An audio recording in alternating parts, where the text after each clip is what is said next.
Será que ele sabe que é pelo Insta do Senhor? Pelo Face, aliás? É, tá certo.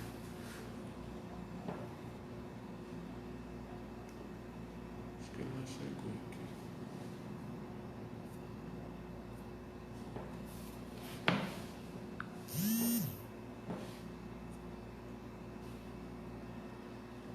Vanessa, nem não sei quem está assistindo, talvez seja ele, porque eu Alguém chegou? ninguém já está trabalhando até.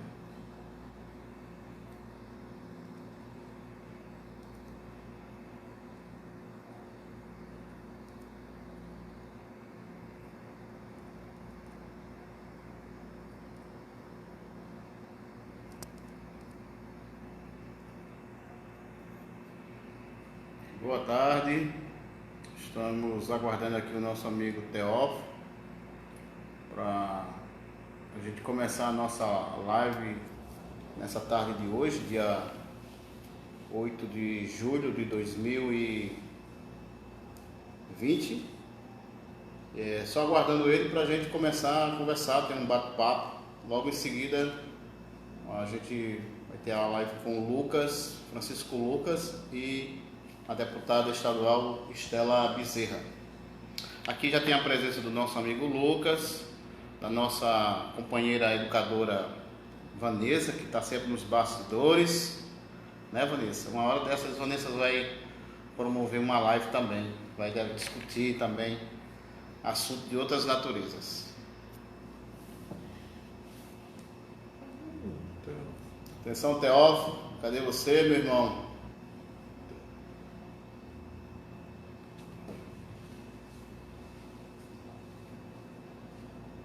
porque ele tem que solicitar lá para aceitar aqui. A gente ontem teve a live com o promotor de justiça de Pombal, doutor Leidmar. Tivemos também a presença de professor José Cesário de Almeida. A gente também tivemos a participação de outras pessoas que interagiram no Facebook do SEMAR. Que coisa boa. Fazer o convite para Teófilo ele participar conosco. Opa! Boa tarde, Boa tarde, Teófilo. tudo em paz com vocês? Tudo na paz, né? Em nome Graças a Deus. nome da família SEMAR, gostaríamos de agradecer pela sua presença e dizer da satisfação que a gente tem em recebê-lo nessa atividade alusiva aos 30 anos do Estatuto da Criança e do Adolescente. O SEMAC é uma entidade pioneira nesse campo de defesa dos direitos humanos, crianças e adolescentes. A gente sabe que tivemos, ao longo desses 30 anos, algumas experiências de trabalho, entre elas cursos, atividades profissionalizantes, e tivemos um curso aqui que acontecia no ano de 1993 a 94, que foi o curso de datilografia. E você, nessa ocasião, esteve conosco naquela época. E a gente queria fazer esse bate-papo com você, para você contar um pouco, se apresentar, dizer um pouco de você e dizer como foi a sua experiência naquele ano de 93, 94, para trazer um pouco para essa questão contemporânea, nos dias atuais. Pois não, Zé Ribeiro, inicialmente, as minhas saudações ao Lucas, né, que você já mencionou que está aí, a Vanessa, a Socorro Barbosa, que se não tiver aí, deve estar nos acompanhando, ao Denis, a Lenice, né, ao Bacharel Zildo de Souza, doutor Cesário de Almeida, e os demais internautas, né, que acompanham a live em comemoração aos 30 anos do Estatuto da Criança e do Adolescente. Meu amigo José Ribeiro, hoje eu terminei o curso de Direito, sou um bacharel em Direito, me formei pela Universidade Federal da Paraíba em 94, sou especialista, tenho pós-graduação em Direito Processual Civil e sou especialista em práticas cartorárias, além de exercer a função de técnico judiciário na comarca de Pombal. Recentemente, inclusive por coincidência, há 2 anos atrás, no dia 7/7/2018, lancei o meu primeiro livro, intitulado Entre Farol, Poesias e Vagalumes. Hoje está fazendo aniversário de 2 anos de lançamento. Então, para mim, é uma enorme satisfação estar conversando com todos vocês, né, com a entidade na qual eu participei, eu trabalhei de forma singela, né? Foi uma passagem que eu considero um pouco rápida, mas que eu tirei inúmeras lições de toda aquela vivência. Eu queria começar, José, eu acho que meia hora para mim é até assim muito, mas vamos ver o que vai acontecer no bate-papo, no desenrolar dos nossos diálogos, né, para que a gente possa fazer não uma coisa muito formal, mas uma coisa Isso, informal, um bate-papo interessante, que é isso que eu acho que as pessoas precisam, né? De uma comunicação fácil, né? De uma comunicação onde as pessoas possam se entender, onde todo mundo possa compreender o que a gente está falando, não é? Então, nós vamos tentar fazer uma contextualização pequena, histórica, para a gente chegar até onde nós estamos, até onde vocês chegaram com o SEMAR.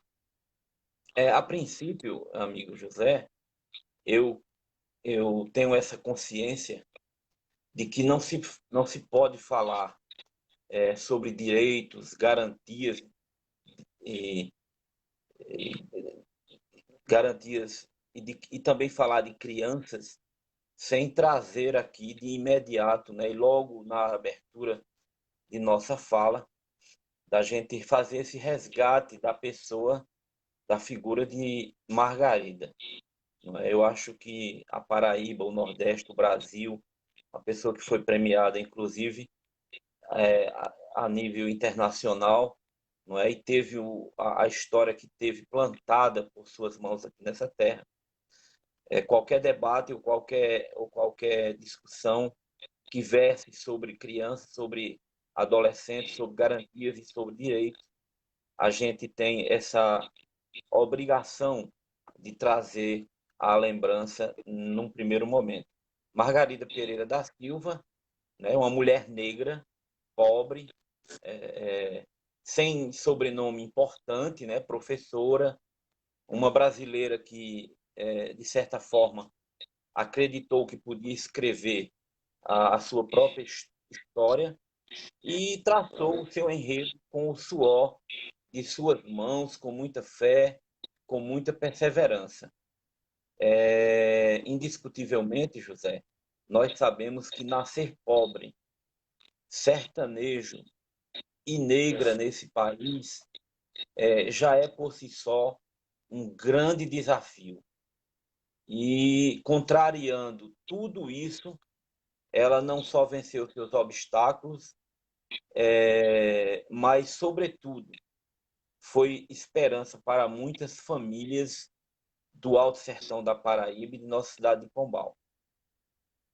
É bom lembrar que Margarida ela enfrentou não apenas as suas próprias adversidades, né? Filha de família muito pobre, como eu já disse, abandonada pelo pai, né? Teve que enfrentar outros grandes desafios na vida, cursou faculdade, se formou, foi professora, morou de favores num colégio de freiras, não é? Eu lembro disso, né? Eu lembro disso. Eu lembro de Margarida morando numa salinha de aula no primeiro andar do extinto Colégio José Bezerra. E depois Margarida criou o seu primeiro núcleo, esse núcleo de apoio social às mães carentes de nossa cidade, né? Conhecida creche Pequeno Príncipe, que o povo, até hoje, mesmo não sendo mais uma creche, sendo, me parece, uma escola do município, mas até hoje as pessoas identificam como a creche de Margarida, né? Então Exato. foi um trabalho muito interessante que marcou hoje lá não é mais creche, né? Hoje é uma escola, mas alguém se quer identificar aquele prédio, fazer uma identificação, um ponto de referência, a gente recorre a esse registro, né? É ali onde era a creche de Margarida, né? Então ela deu esse pontapé inicial com a formação daquela creche, e depois cresceu para se transformar então, na época, Clube do Menor Trabalhador. Eu falo me parece que teve uma outra denominação anterior. Eu já estou chegando no Clube do Menor Trabalhador, que é onde eu comecei e tive esse contato, essa oportunidade de trabalhar, e hoje, né, se transformou no Centro Educacional Margarida Pereira da Silva, no SEMAR. Então, eu acho importantíssimo a gente trazer à baila, trazer aqui ao debate, né, essa recordação, suscitar essa lembrança, porque ela foi precursora de tudo isso e se preocupou com os destinos, lutou pelos direitos. Enfim, foi um trabalho incansável. Margarida, se viva estivesse, ela no próximo dia 18 de julho completaria 70 anos, né? Ela estaria completando 70. Salvo engano, é dia 18 de julho o aniversário dela. Se eu estiver Isso, enganado, você me corrige. correto, É isso, né? correto. Muito bem.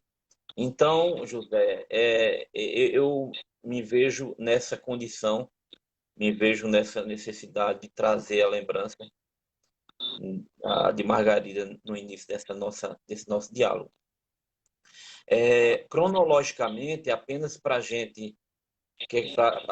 que a gente possa se situar, é importante buscar alguns elementos que antecederam a promulgação do Estatuto da Tá Criança tudo. e do Nossa. Adolescente. Apenas para a gente tomar fixar uma ordem cronológica dos fatos. Eu não vou aqui fazer nenhuma explanação mais detalhada sobre o assunto, mas no século XVIII, não é, a referência que existia no Brasil quando o assunto era amparo, né? Amparo eu coloco entre aspas, né? Esse amparo à criança foi o surgimento das casas de misericórdias, né? Que foram criadas pela Igreja Católica naquela época para abrigar órfãos e abandonados. Então, assim, esse abrigo naquela época, no século XVIII, esse trabalho, na verdade, era considerado muito mais um favor do que predominantemente ou propriamente uma assistência ou uma política de cuidados, né? Então, eram casas de misericórdias em que a igreja criou para abrigar essas crianças órfãos e abandonadas. E a gente chegar um pouquinho mais adiante, nós chegaremos no Brasil Império, né, com o surgimento do Código Penal Imperial em 1830. Naquele código era aplicado tanto para os adultos como para as crianças e adolescentes as mesmas, digamos assim, as mesmas regras, né? Os menores infratores entre 14 e 18 anos, eles eram tidos como criminosos comuns. Não havia nenhuma diferenciação, apesar dessa faixa etária, né? Já em 90 aí surge então o ECA, né? surge o Estatuto da Criança e do Adolescente, que representa uma legislação muito avançada, né, para os tempos atuais, é um divisor de águas na política de reconhecimento de direitos e garantias das crianças e dos adolescentes, né? Uma lei compromissada com a Convenção dos Direitos da Criança da Organização das Nações Unidas, da ONU, e com a doutrina da proteção integral, né? Então, eu fiz esse pequeno apanhado cronológico e eu queria aproveitar, como o tempo é muito pequeno, a gente não vai se debruçar sobre essa questão, mas eu queria, José, apresentar aqui para quem quiser conhecer, quem quiser tiver interesse em se debruçar um pouco mais sobre essa cronologia de direito, não é que culminou com a promulgação do Estatuto da Criança e do Adolescente. Eu queria apresentar o livro do filósofo e do professor Sebastião Alformiga, Direitos da Criança, Desafios e Conquistas, né? Então, esse livro que foi lançado pelo amigo e professor e filósofo Sebastião Alformiga, né, ele traz aqui várias questões que eu acho de suma importância para quem está no trato e na lida com os direitos da criança, né? Ele traz, no seu prefácio, apenas para a gente se situar, ele traz uma abordagem sobre os direitos, sobre o Brasil colônia, a situação da criança na idade antiga, a idade moderna, a infância no Brasil república, a doutrina da situação irregular, processo de mudança e garantias de direitos, doutrina da proteção integral, enfim. É um trabalho que eu recomendo, eu acho muito interessante, né? Que as pessoas possam procurar e adquirir. Inclusive, ele deixou aqui na minha residência 5 exemplares que vocês vão sortear aí entre os participantes para que, no final, a gente possa distribuir e as pessoas podem receber aqui em minha casa posteriormente. Ok? Vocês depois fazem o sorteio. São 5 exemplares de uma obra de um conterrâneo, não é? De um professor, amigo nosso, que eu julgo da maior importância. Para quem quiser se deter mais a fundo nessa questão cronológica e acompanhamentos de políticas desde o Império, desde a colônia, desde os outros séculos até o Estatuto da Criança e do Adolescente. Bom, esse livro é muito bom. Eu conheço ele, já tive a oportunidade de ler um pouco, né? O Sebastião é uma pessoa nossa, um professor exemplar, que ele traz um resgate histórico, inclusive com citação do movimento nacional de Lisboa, né? Tem um pouco uma citação do movimento. Essa passagem aí da luta, da conquista pela aprovação do Estatuto. Desculpa eu ter interrompido. nada, que é isso. As suas intervenções só vêm a brilhantar esse nosso diálogo, José. Então, assim, eu ingressei, não é, no trabalho com crianças e adolescentes, como eu já disse, através do então Clube do Menor Trabalhador. Era essa a denominação. Naquela época, o Estatuto da Criança e Adolescente, salvo engano, José, foi entre, acho, 92, 93, 94, eu já estava saindo porque eu fui aprovado no concurso para o Tribunal de Justiça, e aí eu deixei o trabalho junto ao Clube do Menor Trabalhador. Mas, salvo o melhor juízo, eu estive aí entre 92, 93, iníciozinho de 94, foi por aí. Então, nessa época o Estatuto ainda engatinhava, né? Dava seus primeiros passos em busca da implementação de suas políticas, né? Eu me recordo disso, que na época eu fui designado para trabalhar como professor num curso de datilografia que era oferecido pelo Clube do Menor Trabalhador. O clube, eu vou tratar de clube porque nós estamos dentro desse ano, dentro daquela época. O clube ele tinha uma grande preocupação, Margarida tinha uma grande preocupação que era voltada para a profissionalização das crianças. E oferecia uma série de cursos na época. Era corte e costura, bordados, serralheria, havia um curso de serralheiros, né? Datilografia, dentre outros, né?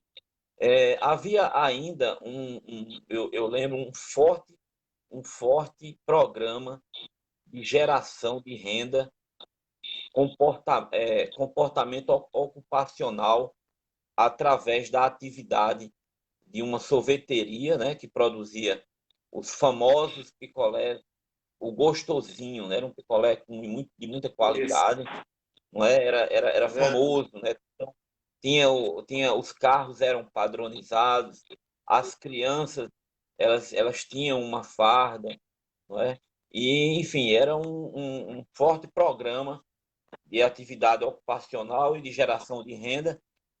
E também não existia ainda a padaria, mas havia a produção de salgados. Havia produção de salgados, de sonhos, doces, né? Pastel, coxinha.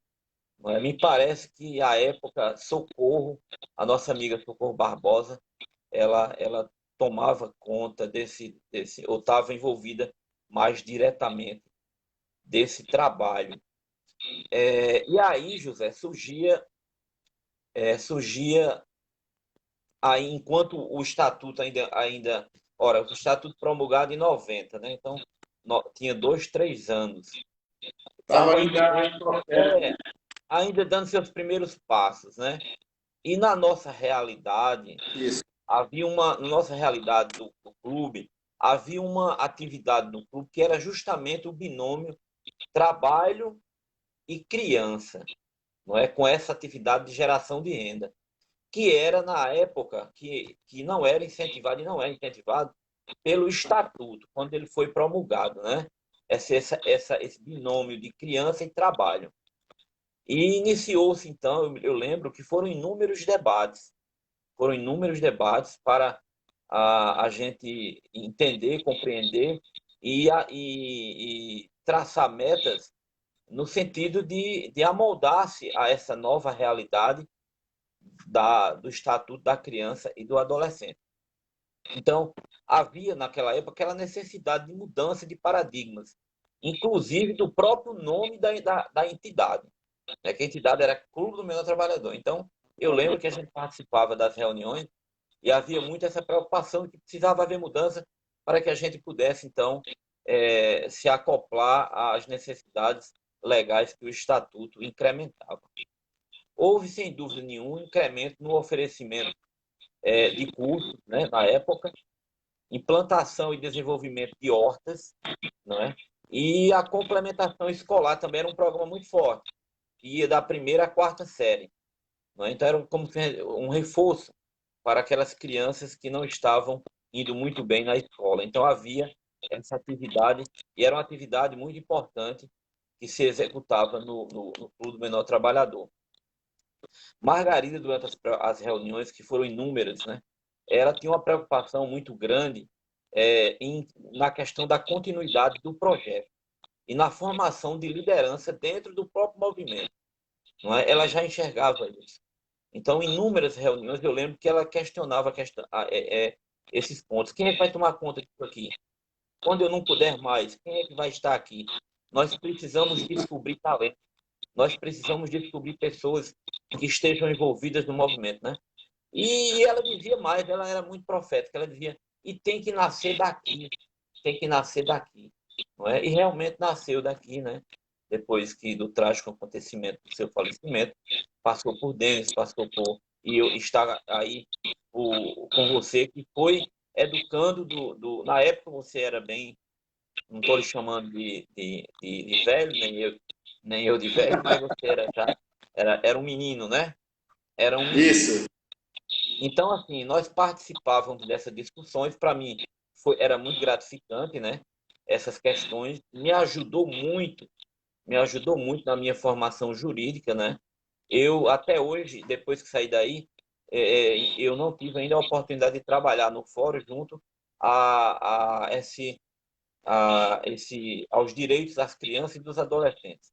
eu fui para uma vara diferente, não é? Mas não trabalhei mais nesse setor. Mas uma área em que eu me identifico, que eu comecei a conhecer aí no SEMAR, e para mim foi muito gratificante, né? Hoje eu faço questão, José, de no meu currículo, eu constar a minha participação como educador do Clube do Menor Educador. Trabalhador. Então, todas as vezes que eu sou é, meu currículo é requisitado, consta lá que eu fui um dia educador do Clube do Menor Trabalhador. Eu estou vendo que nós já estamos com 27 minutos, 28 minutos.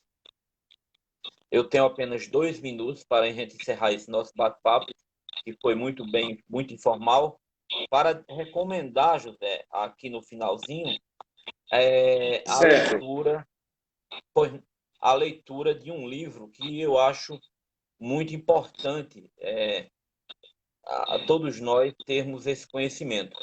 O livro chama-se O Holocausto Brasileiro. Ela é escrita pela jornalista premiada Daniela Arbex. Conta a história de uma colônia psiquiátrica instalada em 1903 e que foi desinstalada pela década de 70. Isso funcionou em Barbacena, em Minas Gerais, onde foi palco naquele hospital Você psiquiátrico, pode, naquela colônia, de mais de 70 mil mortos. você Pois pode não. repetir o nome do livro? O nome O do livro novamente? Holocausto, o Holocausto Brasileiro.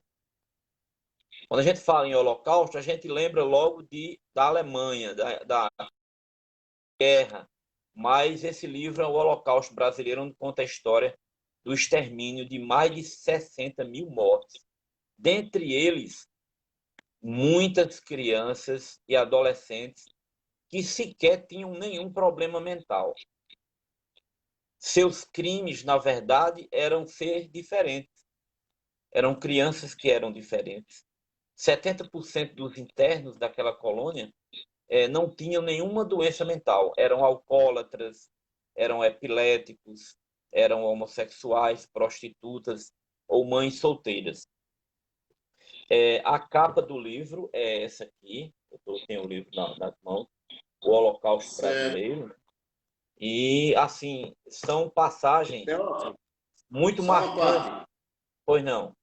Agora entrou na nossa live o nosso parceiro aqui, membro fundador da creche e do SEMAR, o nosso amigo Heriberto.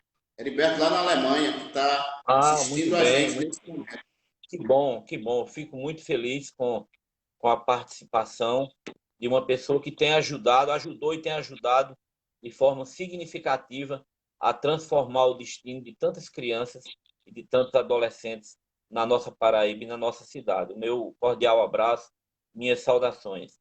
Então, José, é um livro marcante, não é? Que apenas para o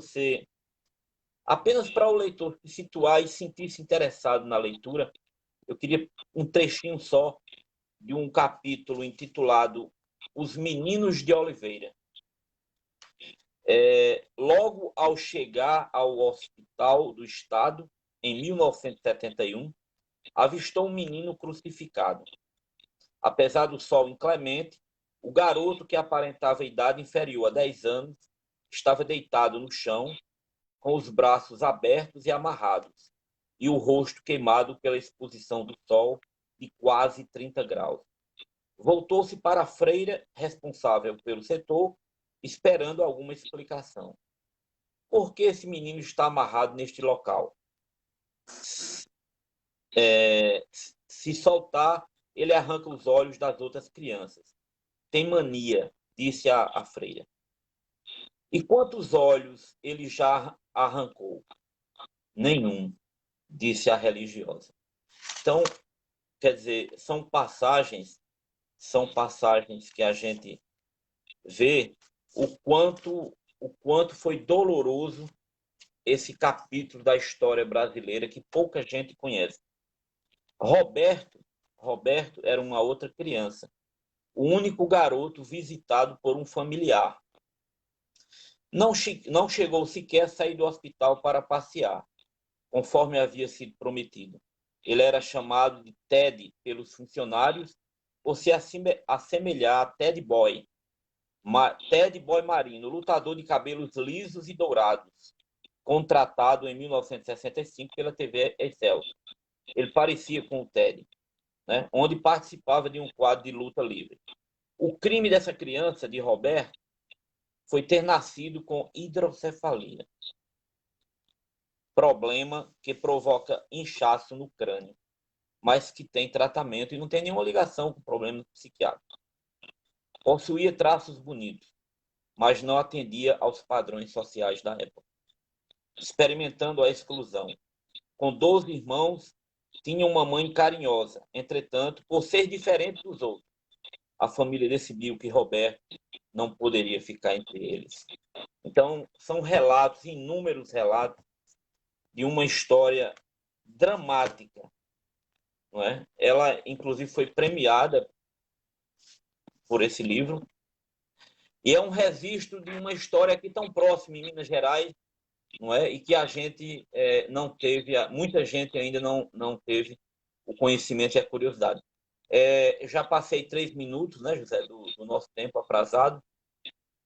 Acho que só me resta agora agradecer, né, dar o meu muito obrigado pela oportunidade, desejar ao SEMAR que continue nesse sucesso, né, e nesse trabalho que é importante para todos nós, para a nossa cidade, para a Paraíba, para o Brasil, para o mundo. Muito obrigado. Teófilo, em nome da família SEMAR, a gente aqui lhe agradece pela sua experiência de vida aqui na instituição. Eu aprendi muito também quando você, ora, foi educador aqui na entidade. Eu lembro que você fazia muita citação de um livro, que era Malcolm X. Depois vim conhecer a história de Malcolm X, né? E naquela época você já fazia essas citações e fazer com que a gente tivesse curiosidade para ir na fonte do conhecimento, né? Quer dizer, você provocava a gente pesquisar, ou a gente ter a inquietação de buscar informação. Então, eu tenho boas lembranças disso, e a sua passagem aqui foi extremamente importante, a sua, como de outros educadores aqui, o Gilmar Pereira, em memória, a Linda Mares, você já falou, Zildo de Souza, Francisca de Fátima, foram pessoas fundamentais nessa história, né? Lenice, dos 30 anos da entidade SEMAR. Então, a gente que agradece a você e dizer que a instituição está aberta, né, em qualquer ocasião, em qualquer momento, para você compartilhar um pouco essa experiência conosco. Tá bom? Muito obrigado. Um forte abraço, muito obrigado.